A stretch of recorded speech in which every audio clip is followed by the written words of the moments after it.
You're listening to the Lanterns Radio Network. We are the network dedicated to empowering the individual, illuminating the truth, defending American exceptionalism, and inspiring future generations. Stay connected and get involved at lanterns.buzz for great radio. Get commentary and news of the day. Lanterns.buzz.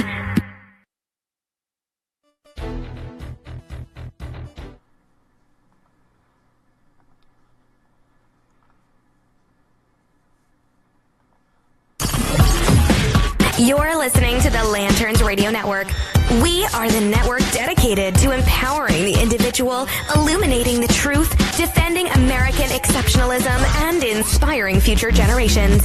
Stay connected and get involved at lanterns.buzz for great radio. Get commentary and news of the day. Lanterns.buzz.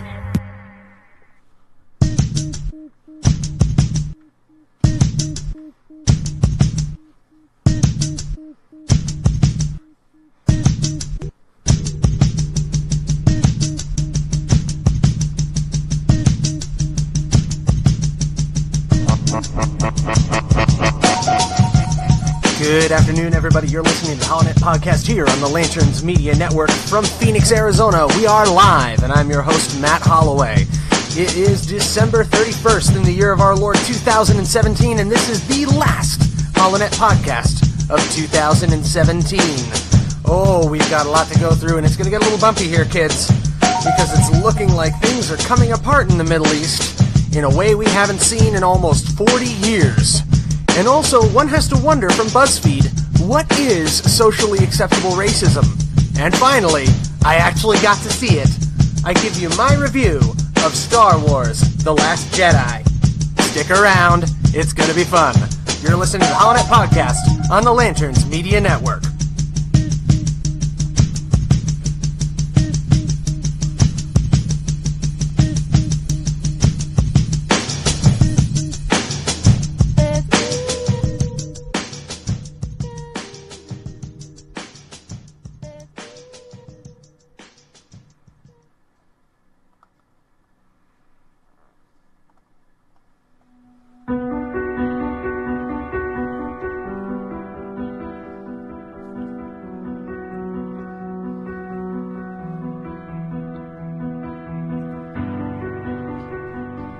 Everybody on Facebook Live, use your good health.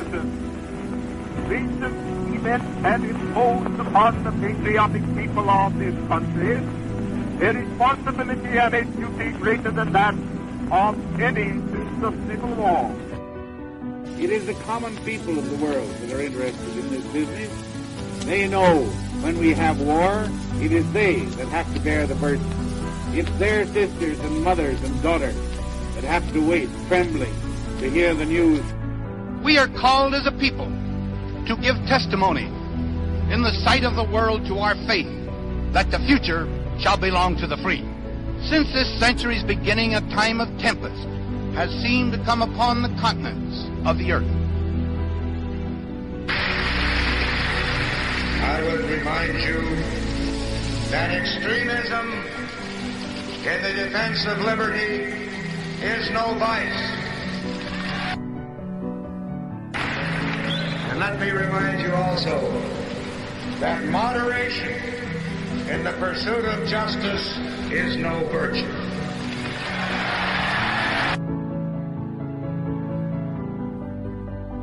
I want the people of America to be able to work less for the government and more for themselves. I want them to have the rewards of their own industry.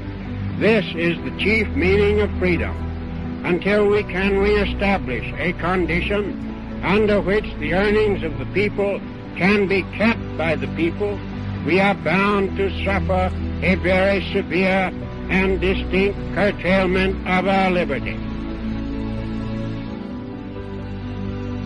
You're listening to the HollowNet podcast on the Lanterns Media Network. The new conservative resistance begins right here, right now.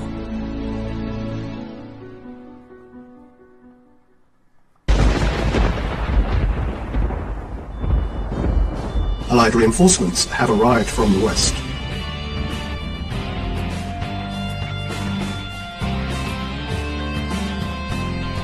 You're listening to the HollowNet on Lanterns Media Network. The Millennial Conservative Resistance begins here.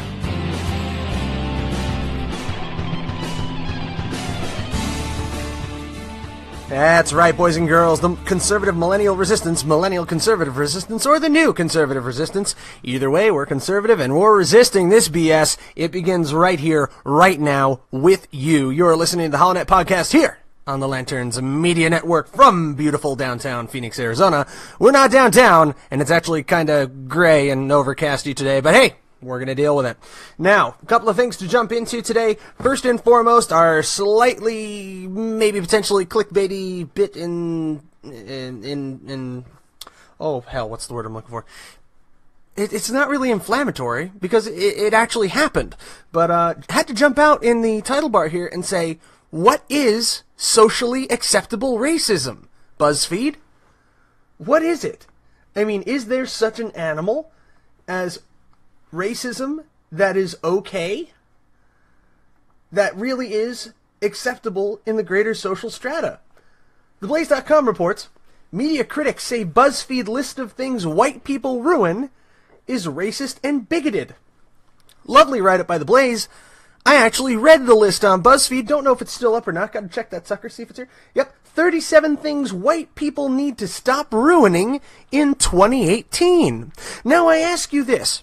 How quickly would my channel be down off of YouTube, my podcast be in significant jeopardy, and really my career and life ruined, made an unlivable hell, if I penned an article, a listicle, they call them in the industry, because of course they do, about 37 things that say black people ruin, or that Latino people ruin, or that Asians ruin, or Europeans ruin, would I be welcomed with good-humored responses of, oh yeah, that's right, we do? No, I would be accused of being a racist and a bigot, and I can't actually say out and out that that's a wrong assessment. Because when you're classing a people and saying that they ruin portions of the culture, that's pretty dang racist, isn't it? I mean, is there another way to paint that? That saying these 37 things in our culture as Americans are ruined by white people. Now, I really wouldn't recommend checking out the article, because I really don't want to give them the clicks. They're going to get them anyway. It's probably one of the most popular articles ever. But it's things like macaroni and cheese, K-pop, sneaker culture. Apparently, white people are ruining sneaker culture. That seems to be a cultural appropriation. The United States of America is being ruined by white people, according to this article on BuzzFeed by author Patrice Peck, who is of the BuzzFeed staff. Frankly, if she's of the BuzzFeed staff by Tuesday afternoon, I'm going to be pretty dang shocked, just given the backlash this sucker's getting. The Oscars were ruined by white people. The Grammys were ruined by white people. Just several songs that they list. Some artist names, dancing. Okay, I'll cop to that one. I can't dance. Me dancing is bad for everybody involved. You don't want to be in a room when Holloway's trying to bust a move. It's all bad. You've probably seen like a couple of short seconds of it, a couple of fleeting moments of me trying to like boogie here behind the microphone while I'm doing my show, and nobody needs that. Ain't nobody got time for that. I will assure you.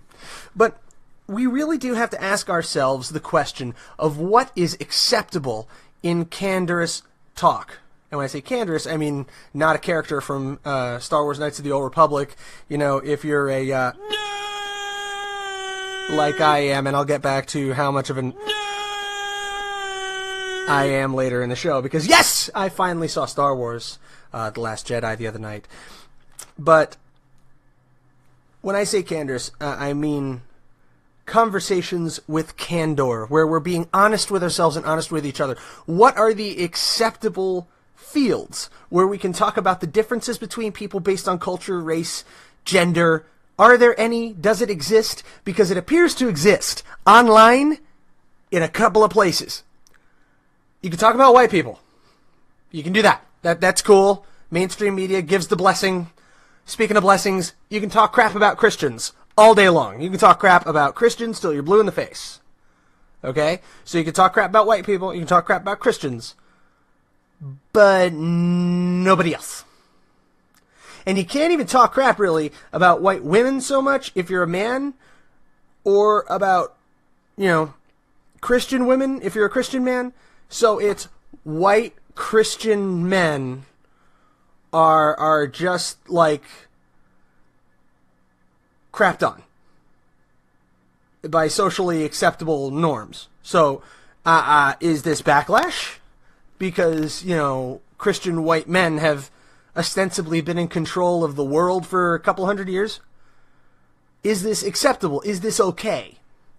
And this is what we really need to break into when we talk about socially acceptable racism.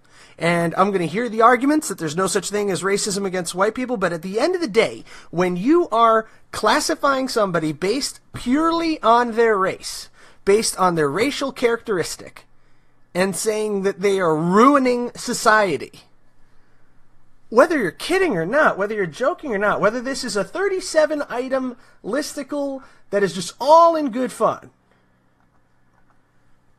you have to realize that the axe cuts both ways. You can't have it one way and not the other. Me, I prefer to look at something like this and go, ha, yeah, God, watching, your average suburban white dude try to dab is bad. It's terrible. Really, we should stop doing that crap. And laugh about it. But if I can't do the same about any other culture or any other race or any other group, then that's the problem. When it's a joke for one person, but it is a life-changing and sometimes life-ending or career-ending move for another person, that's a problem. That is an indicator that there's a deep-seated societal illness that needs to be addressed. And for me, coming into 2018, that's something that 2017 has taught me, is that our culture has an illness. And it is manifesting itself in a significant lack of humor and a total intolerance of what you don't believe and don't agree with. And in other countries, dare I say, it's even worse. Because when we come back from this quick break, we're going to take you to the streets of Tehran. I'm not going there literally. You couldn't pay me to. Because at this hour, as we ring in 2018, the streets of Iran, in some places, are on fire. As they are going through public protests demanding the ouster of the supreme leader, Ayatollah Khomeini. This kind of crap hasn't been seen there in 40 years. Oh, if I could inject a little bit of humor into the situation, and it's difficult to because two people have ostensibly been shot. We don't know if they're alive or dead, how badly injured they are. But it seems that in Iran, say 2000 party all the roots out of time. So tonight I'm gonna party like it's 1979. That's right, they're gonna party like it's 1979 in the streets of Iran tonight. We're gonna have a little history lesson. We're gonna talk about what really happened in February of 1979 when the Ayatollah returned after 15 years of exile and the Shah had been deposed. And the parallels that are being drawn today. We're going to cover that next here on the HollowNet podcast on the Lanterns Media Network. Stick around.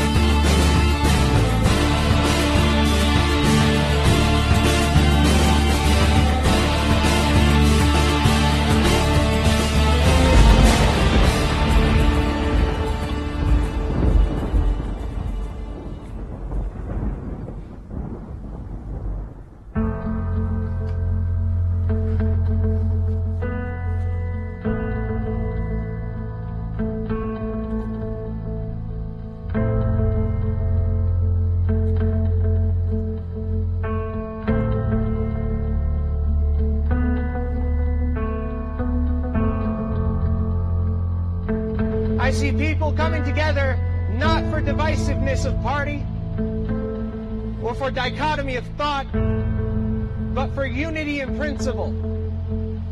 And the principles that founded our nation, that all men are created equal and are endowed by their Creator with certain inalienable rights, life, liberty, and the pursuit of happiness. Today, ladies and gentlemen, those principles are under the sternest attack that we have seen in many generations. It has become a crime in this nation nearly to express a difference in opinion from what is held by your party to be doctrine, from what is purported by the media to be truth.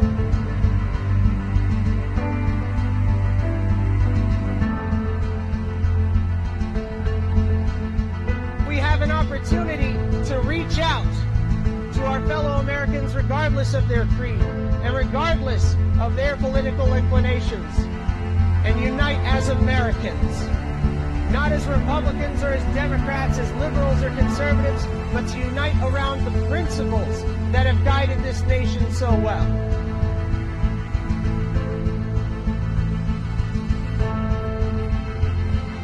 I've covered a lot of stories, but the story that remains untold is the story of America in the 21st century, when we choose to turn back the tide against progressive socialism, when we choose to embrace the Constitution, the Declaration of Independence, and the Bill of Rights, when we remember what it is to be Americans. And that principle will not die as long as there's one man, one woman, one child who looks defiantly into the night and says, I am free.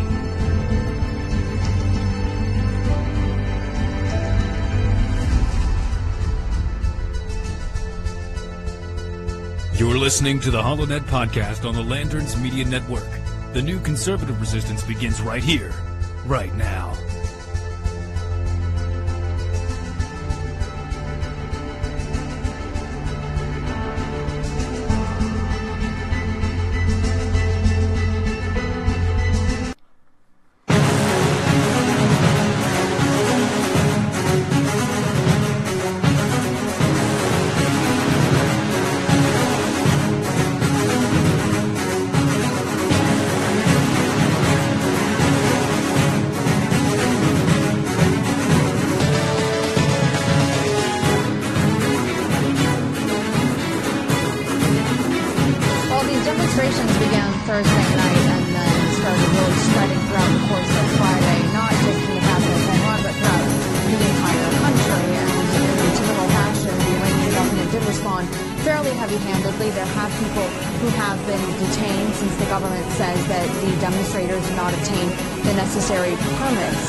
Demonstrations, we are today seeing people coming out in support of the government. Now, those that have been taking to the streets, the anti-government camp, that is, it really presumably started out because of economic dissatisfaction. The country has been in something of a downward spiral. And you write anything on your...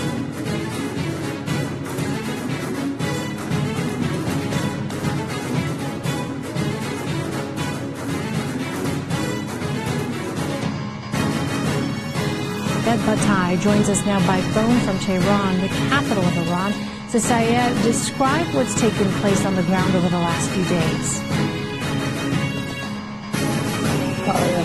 Actually, a series of demonstrations took place in the northeastern city of Mashhad, the second largest city in Iran, and very fast spread all around the country in almost 40 cities in the country. And this was the fourth day of these continuous demonstrations.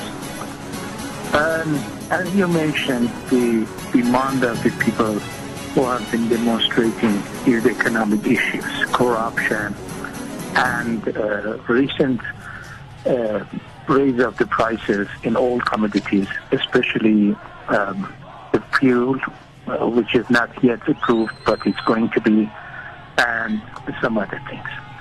Well, there are reports of social media and other messaging apps being blocked in Iran. What can you tell us about that, Syed? Yes, actually, it is the demands of the demonstrators is getting quite vast. Actually, in the beginning, it was just the economic issues, but now it is spreading to the political, and even they have been chanting against the government. There has been a lot being said on social media, and government has tried to block the social media. Today in Tehran, a very widely used social media called Telegram was blocked and stopped, and people couldn't use it. And the speed of the internet have been slowed down on purpose by the government in order to prevent people sending out videos to the international media. All right, a still developing situation. Syed Batai, thanks very much, Syed.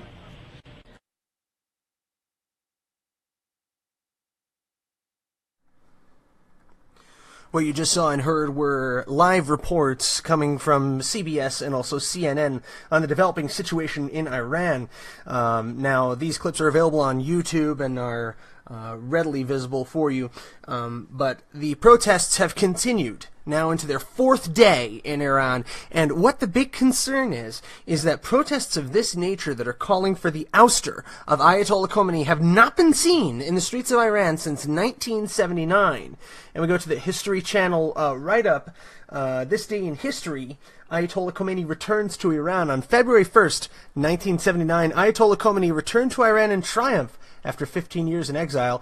The Shah and his family had fled the country 2 weeks before, and jubilant Iranian revolutionaries were eager to establish a fundamentalist Islamic government under Khomeini's leadership.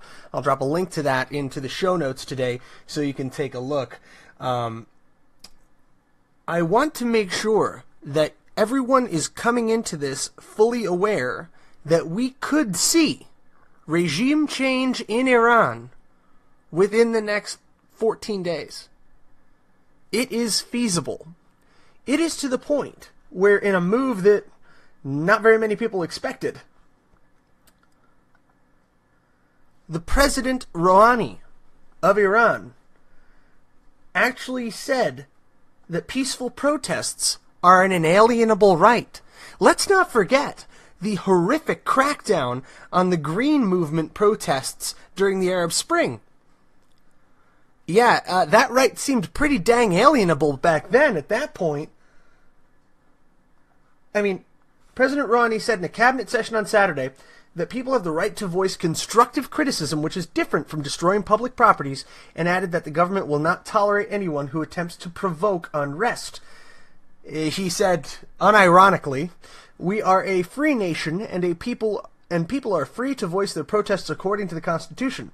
At the same time, we need to be aware that criticism should be expressed in a way so as to change the situation for the better." Remember, this is a country that sits in Congress, in their legislature, and says death to America and death to Israel. So we hear what sound on the surface like reasonable terms coming from President Rouhani.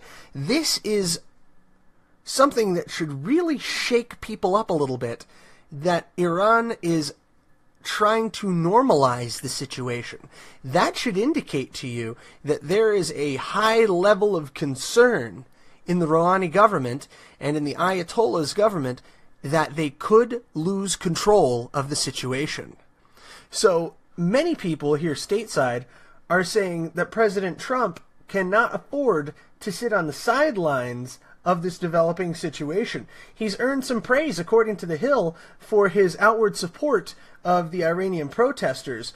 Let's see here. Trump administration has taken a strong stance supporting the peaceful demonstrators protesting against the government in Tehran, with Trump tweeting about it multiple times. And the ambassador to the United Nations, Nikki Haley, also voicing support. His position has bipartisan appeal, with Democrats, including Trump's former presidential opponent Hillary Clinton, making similar statements in support of protesters. Trump said on Sunday, "The people are finally getting wise to how their money and wealth is being stolen and squandered on terrorism. Looks like they will not take it any longer. The U.S. is watching very closely for human rights violations. So think about it. In 2019, it would be 40 years to the day since the Ayatollah rose to power. It is 39 years next month on February 1st. Could we see the end of the Islamic Republic of Iran, of the jihadist government, of the Twelver Shia apocalyptic state? And I'm not exaggerating using these descriptors for the government of Iran. They are deeply invested in Twelver Shia, which calls for bringing about the 12th Imam's rise and bathing the world in blood. This is a nation whose government oppresses their people through staggering violations of human rights, who flouts the international community, who sends their militias and their Quds special forces to foment rebellion and unrest in Yemen, Syria, and Iraq, and who daily trumpets the cause of the downfall of America and Israel. This is the most anti-Semitic state the world has ever seen since Nazi Germany.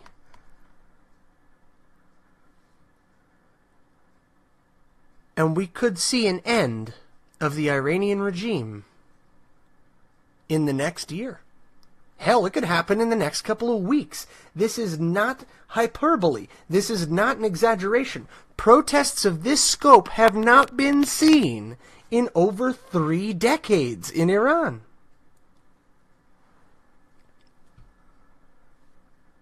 I think at that point, even the left must concede that the foreign policy of the Trump administration and of the conservative Republicans in Capitol Hill, and under the guidance of a Rex Tillerson Department of State, which is barely functioning by many accounts, and Nikki Haley at the UN, we're seeing some significant foreign policy wins. I mean, how does the left respond to that, coming into a 2018 midterm and a 2020 presidential election? President Trump would be undefeatable if he were to support materially and meaningfully a transition of power in Iran to a freer nation. I'm putting that out there, but I'm going to tell you right now, I do not support military intervention in Iran. At all. We do not need to become embroiled in another sectarian conflict in an Iranian civil war. But we do need to support the protesters and support the Iranian people who are calling tonight for their freedom. Think about that. Did you ever think we would see that in our time? The Iranian people struggling to be free.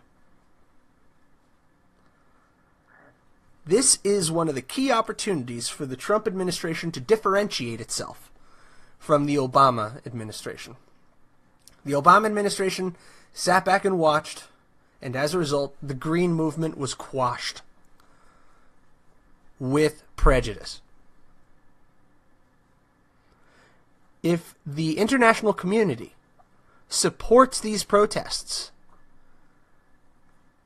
and exerts significant pressure on the Iranian regime,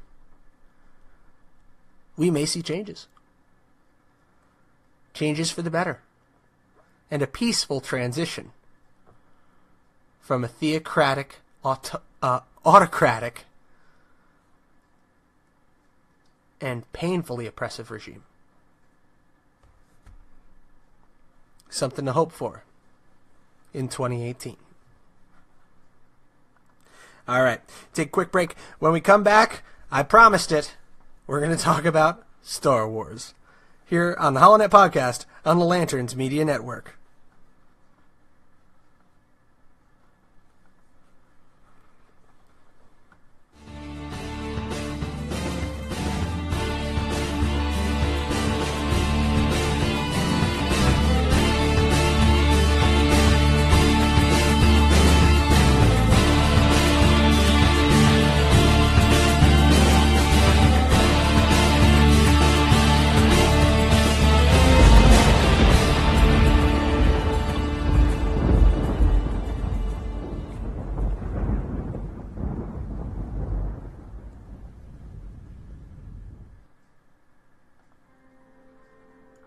Hey everyone, this is Matt Holloway, and I hope you're enjoying our podcast so far. It's been exciting putting this together for you, and I'm looking forward to many more to come. I did want to let you know that in setting up the HollowNet and getting everything launched here, we've gone ahead and set up a page on Patreon.com. Now, if you haven't heard of Patreon, Patreon is a website that's similar to other crowdfunding sources that allows you to support on a month-to-month basis those sources, those artists, and those groups that you really care about and that you're passionate about. And I hope that we can ignite passion in a lot of people to become more involved in the political process, and also to become involved in the conversation and to keep that political dialogue alive. So I'd like to humbly ask you today to consider becoming a patron of the HollowNet on Patreon.com, and you can access that at Patreon.com/theHollowNet. We have various levels of patronage. You can become a patron for as little as $1 a month, which unlocks exclusive content for the Patreon community, such as a feed of patron-only content. Then you have a $5 option, which gives you behind-the-scenes access to blog about the different inspirations that we have. It'll give you access to patrons-only polling. And then we have a $10 option, which gives you a signed digital poster plus everything else. $20 option, which gives you name in the credits on the site, and all other rewards. And we even have a segment sponsor package available on Patreon, which is $125 a month, which entitles you and your business to a 60-second ad as a segment sponsor during the podcast. This is Matt Holloway, and I hope you're enjoying our podcast. So if you would like to become a patron of the HollowNet, we would be greatly thankful to you, and it's going to go toward a solid cause of generating this sort of millennial constitutional conservative content that is so lacking in our media today. So thank you for your time, for your consideration, and for being a part of the HollowNet. Here we hold the line against the night, and the millennial conservative resistance begins here.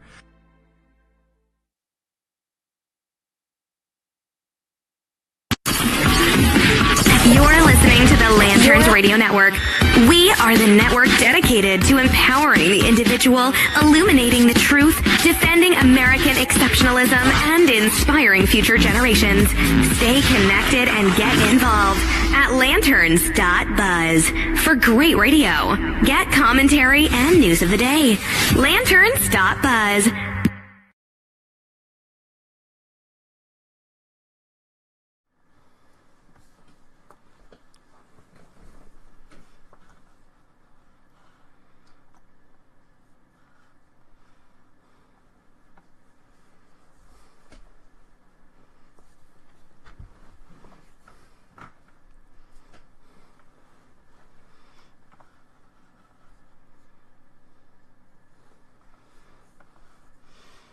And we're back. You're listening to the HollowNet Podcast here on the Lanterns Media Network from Phoenix, Arizona. I'm your host, Matt Holloway. If you want to follow the show, you can tweet at the HollowNet on Twitter. That's at the HollowNet.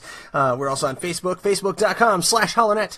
Always find us on the HollowNet.com and HollowNet.lanterns.buzz. Listen to the show on YouTube, iTunes, TuneIn.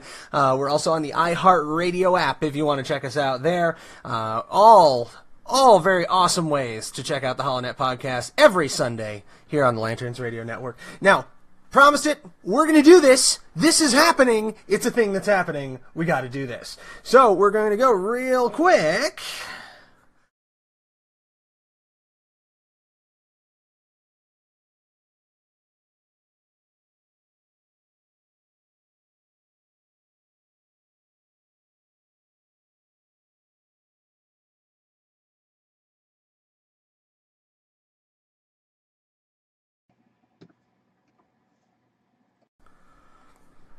Sorry about that. The people on video lost me real quick there.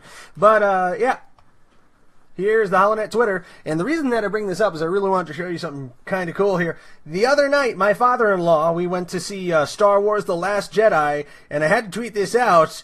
Look at that, man. Look at that. The theater was bloody empty. If you're watching right now on Facebook Live, that really is a picture of the theater, and this is not like 20 minutes beforehand. This is at showtime. The theater was empty, so, you know, I was there with my father-in-law and a couple other people walking in the theater. I think by the time we actually got through all of the previews, there might have been 6 of us. So this was as close to a private screening as you're going to get without paying $1 million. And yeah, we saw The Last Jedi. So I had to tweet it, you know, finally got to see The Last Jedi in the theaters. F Foxtrot empty. And this started off probably one of the biggest Twitter strings I've ever seen.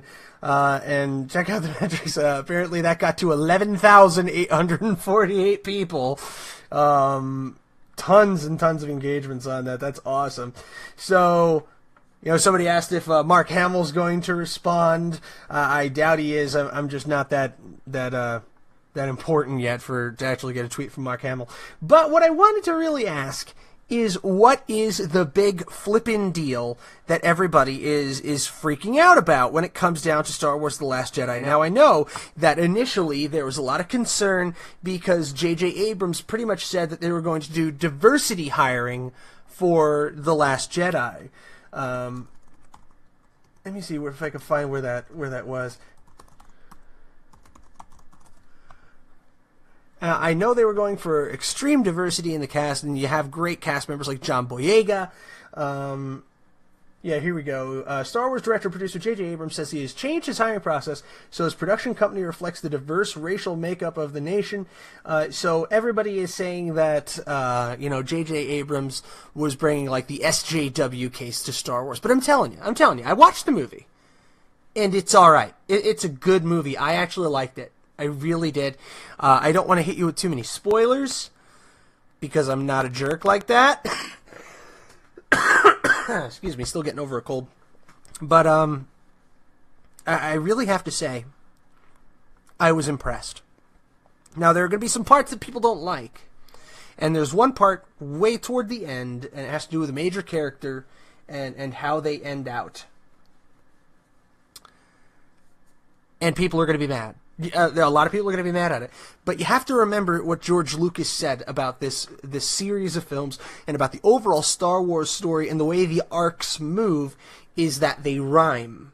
So if you go into this film with the full saga in mind, you're going to see scenes that you can point to and you can draw a parallel, a thematic parallel back to a previous movie. It's almost a callback to one of the previous movies.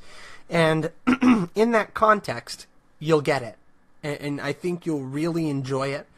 I know I almost had the ending spoiled for me because I looked at a 4chan exchange from William Shatner. I have to disagree. I think this was a well-done film. I don't know if I 100% like the direction they've gone with it. I'm a big fan of like the Star Wars Expanded Universe books, and I think you had 20 years of great storyline there to play with. But with the death of Carrie Fisher, there's only so many places that the story can go when the princess is gone. So it's kind of one of those things where history followed itself, where they were talking about changing away from the expanded universe, and then Carrie Fisher passed away and kind of closed the door on any possibility of having expanded universe content worked in, because this was her last film. And it was a knockout performance, I think, from Carrie Fisher, from Mark Hamill, from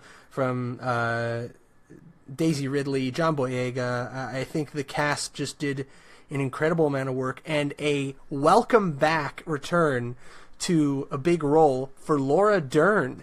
If you don't remember Laura Dern actually played Dr. Ellie Sattler in the 1990s film Jurassic Park. And she reprised the role a couple times in the subsequent sequels, never anything big. But Laura Dern, in her role as Vice Admiral Hodel, I think it was, or Hobel. Let me see. Laura Dern, Vice Admiral Holdo. Man, just solid performance. Solid performance. And as Leia's right hand, so it would seem, I was just very, very impressed with the performance that she gave. So if you haven't had the chance to see it, better see it quick. Judging from what I saw at the theater last night, it ain't hanging out long. I really don't think that Star Wars The Last Jedi is going to be in theaters much past the first or second week of January. It's probably going to be a rush job to Blu-ray and Netflix on this one. But 51% of the fan base, according to Rotten Tomatoes, did not care for it. There's a lot of controversy out there about this film, but I will tell you from a political standpoint, I don't see it. From a political standpoint, I don't see it. And I know a lot of people on the right are trying to paint this as like an SJW-infected film, but you also got to look at other conservative sources. Sargon of Akkad on YouTube. Sargon liked it. Sargon thought it was a good flick. I haven't really checked all of the big conservative voices, but you know, Sargon's pretty freaking solid. And I'll tell you here that I did not detect significant social justice warrior or liberal progressive overtones in this film. I thought it was heartfelt. It was an adventure. It was a roller coaster ride, and had some amazing payoffs. So make sure you check that out. Star Wars Last Jedi. By the way, Disney, hashtag not a sponsor in any way, shape, or form. And like many other sci-fi fans, and I'm going to go ahead and do it a third time this show, many other... Yeah, I'm a nerd. Many other nerds like me were really worried when Disney picked up the Star Wars franchise. Still worried, for the record. Still very concerned. And going back to our last show, I'm deeply concerned about the overall Disneyfication of the entire entertainment industry. But if they keep cranking out films like this, I think we can get along. I think we can chill. So, checking into the Facebook Live right now, got a lot of comments flying in. Looks like Stephen Airy says 4chan's bad idea. Steven said, people are PO'd that the movie didn't meet their wildest dreams. You know, Steve, I'm going to agree with you there. I think a lot of people have built up the return of Luke Skywalker so much in their minds from, you know, the final sequel to The Return of the Jedi, and then the cliffhanger they left you at the end of The Force Awakens. I think a lot of people wanted more, but I think it was a really solid payoff to his character. And if you're really familiar with the ethos of the previous films and with the, again, rhyming scheme that they utilize, I think you'll enjoy it. I really do. Yeah, Stephen Airy saying the story didn't stand up to the fan fiction theory. This is when we really have a problem, when the fan fiction gets better than the canon. I'm also a Trekkie, if you couldn't tell by, you know, sound effects like this. Yeah, a little bit of a science fiction fan.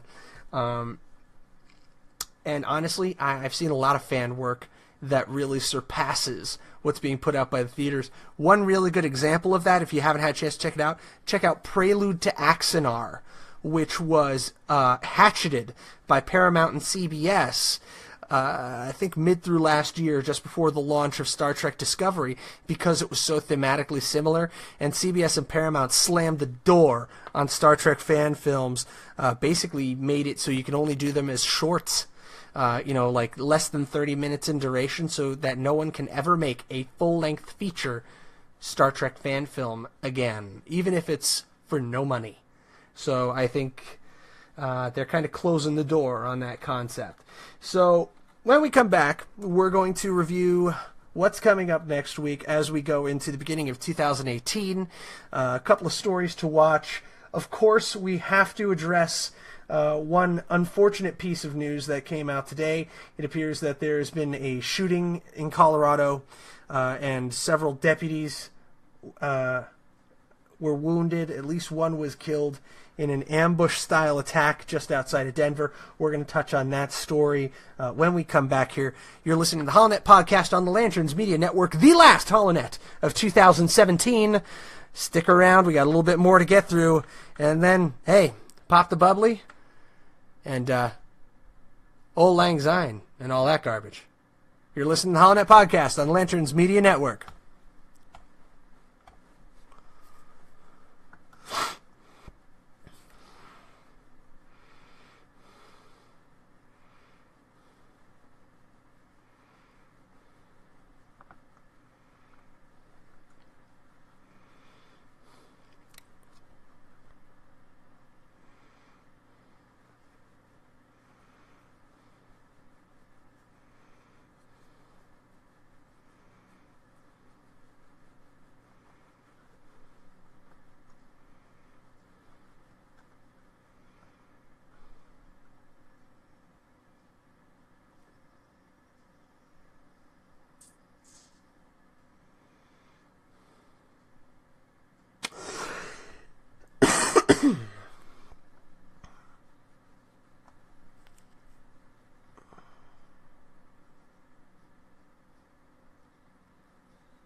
And we're back. You're listening to the HollowNet podcast here on the Lanterns Media Network with just barely like 8 minutes left. What can I get through in 8 minutes? Well, I did mention the disappointing news out of Colorado.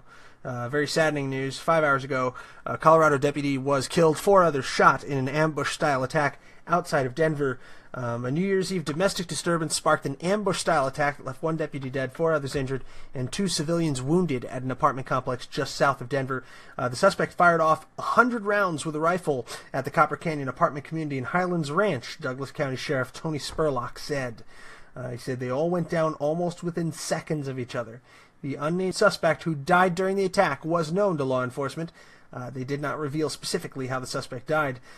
They confirmed the deceased officer as 29-year-old Zachary Parrish, who'd been a Douglas County deputy for 7 months. And our thoughts and prayers are with the family of Officer Parrish and with the Douglas County Sheriff's Department in Colorado tonight. We also do have to draw some attention to a seemingly foiled terrorist attack, which was to take place. I'm calling it a terrorist attack because it matches all the hallmarks, even if the guy wasn't, connected to ISIS or anything. But a drunk man with weapons cache on the Houston Hyatt Regency's top floor was found before the New Year's Eve celebration today. A Houston man was arrested on multiple charges after police found a stash of guns, including an AR-15 in his room on Sunday on top of the Hyatt Regency, ahead of the downtown hotel's massive New Year's Eve celebration. The suspect, identified as 49-year-old Russell Lawrence Ziemba, fought with security guards after they tried to escort him to his room because he'd had too much to drink. When backup arrived, they noticed the ammunition in the man's hotel room on the 28th floor, local police told media. So it looks like a potential Las Vegas-esque attack was thwarted in Houston, Texas today. Really makes you stop for a second and consider your safety and the safety of your family as you go out and take part in the New Year's Eve revelry tonight. So I do want to say, be careful. Keep your eyes open and your head on a swivel. Keep your wits about you. Because it's not like it was when we were kids. Not anymore. Certainly don't walk out with fear in your heart. I want you to enjoy the celebrations tonight. Be safe. Drive sober. Be God blessed. And free American people. But take great care. Watch your six. Seems like attacks like these are coming more frequently. And I don't know what the solution is as we go into 2018. But I think, and I believe, and I feel that if we can simply remember how to communicate, as I've said many times before, if we can make this a nation where it's all right to disagree with each other peacefully, where we still honor and respect and love each other as fellow Americans despite our political differences, then we can make this the greatest country in the world again. But first, America is great because Americans are good. That's how a good friend of mine, Irish John, ends all of his shows on Freedom's Disciple on the Blaze. America is great because Americans are good. So we need to remember how to be good to each other again. Going into 2018, wow, 2016. Going to 2018, that's my hope and prayer for all of you. So I want to thank you for listening. It's been a heck of a year. And we're coming up soon on our 1-year anniversary of the HollowNet podcast. That's coming up next month. And I'm thrilled that I get this opportunity once a week to speak to you and to be a part of your life. So from Phoenix, this has been the HollowNet podcast on the Lanterns Media Network. I'm Matt Holloway. Good night. God bless you. And God bless the United States of America. Good night, everybody.